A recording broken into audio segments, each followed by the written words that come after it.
જય દ્વારકાધીશ મિત્રો. તો અમે અત્યારે જઈએ છીએ સાલીને દ્વારકા. અંતરે 350 કિલોમીટર થાય છે. તો વિડીયોમાં બને રહેજો. ઘરે તો આપણે વિડીયો ઉતાર્યો નથી, પણ દોરાસા પૂગી ગયા છે અત્યારે હાલીને. તો અમારી સાથે છે આ સંજયભાઈ. સંજયભાઈ કેમ છે? આ છે ભરતભાઈ. તો મળીએ આપણે રસ્તામાં. જય દ્વારકાધીશ મિત્રો. તો આપણે હજી દોરાસા વળતા હસતા આ ભાઈ આવી ગયા માલગામથી. ભાઈ આપણે વિડીયો જોઈને ઇન્સ્ટાગ્રામમાંથી જમવાનું મંગાવી દીધું છે ભાઈએ. થેન્ક યુ ભાઈ, તમને દિલથી આભાર. તમે કાંઈ કહેશો ભાઈ? નહીં ભાઈ, બીજું તો કાંઈ નહીં, ખાલી એટલું જ કહેવાનું કે અત્યારે દ્વારકાધીશની ભાઈઓ યાત્રા કરે છે. તો રસ્તામાં ક્યાંય પણ આ લોકો ત્રણેયમાંથી ભાઈઓ છે, ત્રણેય ભાઈઓ છે, કાંઈ પણ ભેગા થાય તો તેને મદદ કરવા નમ્ર વિનંતી. અને આજુબાજુ કંઈ તકલીફ પડે તો એનો સાથ સહકાર રાખજો. એટલી જ મારી નમ્ર વિનંતી છે બધાને. જય દ્વારકાધીશ. જય દ્વારકાધીશ. તો મિત્રો અત્યારે દ્વારકા રહ્યું છે 280 કિલોમીટર અને સોમનાથ 45 કિલોમીટર રહ્યું.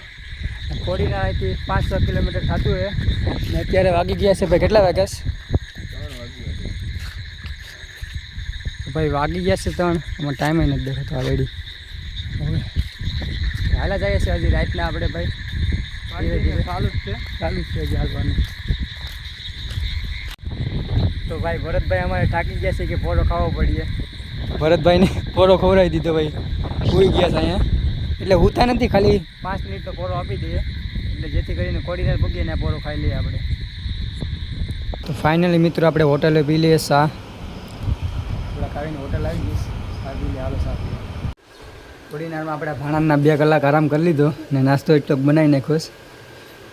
તો નાસ્તો કરીને નીકળીએ. નાસ્તામાં છે સેવ ને આ સેવ હેવું છે. તમારે જે કહેતા હોય કોમેન્ટ કરી દેજો. અમારે તો હેવું કે. તો હાલો બધા નાસ્તો કરી લઈએ.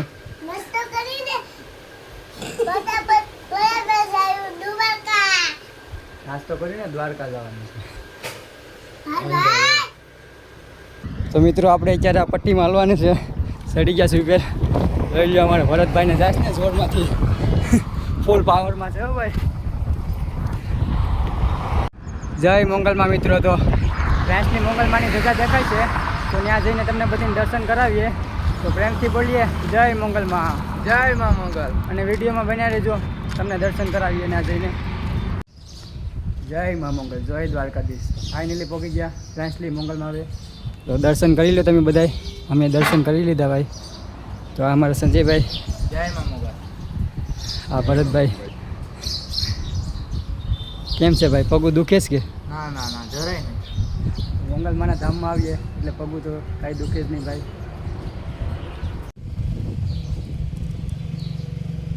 ફાઇનલી ભાઈ મંગલમાની પ્રસાદી લઈ લઈએ. જય માં મંગલ. તો આપણે અત્યારે વિડીયોને એન્ડ કરી દઈએ. મળીએ આપણે બીજા વિડીયોમાં.